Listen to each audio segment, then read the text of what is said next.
Car खिलौना हो गई, साधन ना रही कि उससे कहीं पहुंचना है। पहुंचने का तो कोई सवाल ही नहीं है।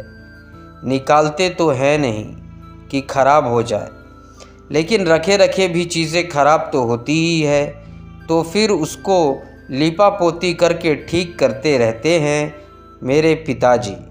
छोटे बच्चे अपने खिलौने से खेल रहे हो, यह समझ में आता है, लेकिन बड़े बच्चे भी खिलौने से ही खेलते रहते हैं। आप भी सोचें कि आप अपनी चीज़ों की कितनी चिंता करते हैं। सारा जीवन चीज़ों की चिंता में व्यतीत हो जाता है। इस छोटे से बच्चे को यह कहना कि तुझे संसार का साम्राज्य दे देता हूँ, इस छोटे से बच्चे को यह कहना कि तुझे जितना जीना हो तू जी, जितनी लंबी उम्र चाहिए, तेरे बेटे हजारों वर्ष के हो, तेरे पोते हजारों वर्ष के हो, ऐसी लंबी तेरी जीवन यात्रा हो। ध्यान रहे, बच्चे को मृत्यु का कोई बोध नहीं होता।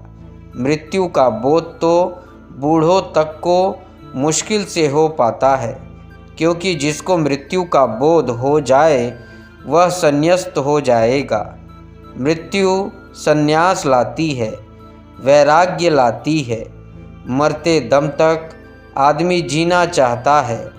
अगर मरती हुई आखिरी श्वास टूट रही हो, तब भी आप किसी को कह दे कि अब बस तुम मरने वाले हो, तो वह आपको दुश्मन की तरह देखता है। मैंने सुना है, एक युवक ज्योतिष को अध्ययन करके लौटा। उसके पिता पुराना अनुभवी ज्योतिषी था। उसने अपने बेटे से कहा कि जल्दी मत करना, क्योंकि यह ज्योतिष बड़ी गहरी कला है। इसमें सत्य कहना आवश्यक नहीं है, इसमें सत्य कहने से बचना पड़ता है, और इसमें सत्य भी कहना हो तो ऐसे ढंग से कहना होता है कि उसका पता ना चल पाए। इसमें असत्य भी बोलने पड़ते हैं। यह बड़ी मीठी कला है। इसमें सिर्फ शास्त्र के ज्ञान से कुछ ना होगा। तू ठहर, हर किसी को ज्योतिषी का ज्ञान मत दिखाने लगना। लेकिन उस युवक ने कहा कि मैं काशी से लौटा हूँ और सब ज्ञान पूरा पा लिया हूँ, और अब रुकना मुझसे नहीं हो सकता। मैं जाता हूँ सम्राट के पास, और जितना मैं जानता हूँ उससे मैं घोषणा कर सकता हूँ कि क्या होने वाला है। उसने कहा, तेरी मर्जी, मैं भी पीछे आता हूँ। बाप ने कहा कि पहले मैं सम्राट को कुछ कहूँ, उसका हाथ देखूँ, फिर तू देखना।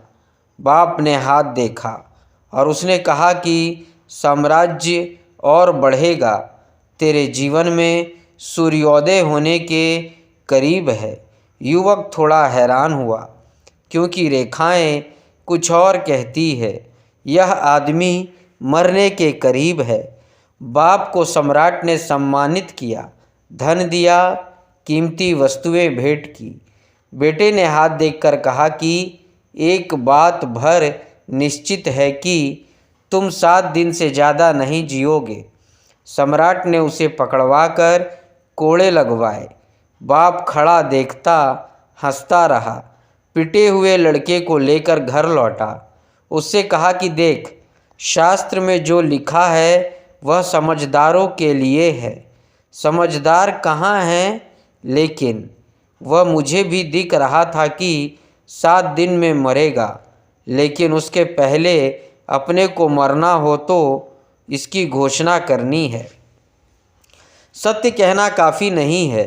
वह क्या चाहता है, उसकी वासना क्या है, उसकी हाथ की रेखा से ज़्यादा उसकी इच्छाओं की रेखाएं को पहचानना जरूरी है। इसलिए जब आप ज्योतिष के पास जाते हैं तो वह आपकी इच्छाओं की रेखाएं पहचानता है। वह कोशिश करता है वासनाएं कहाँ दौड़ रही है, उनमें जितनी दूर तक सहयोग दे सके देता है। मरते दम तक भी आदमी यह सुनना नहीं चाहता कि वह मर रहा है, या फिर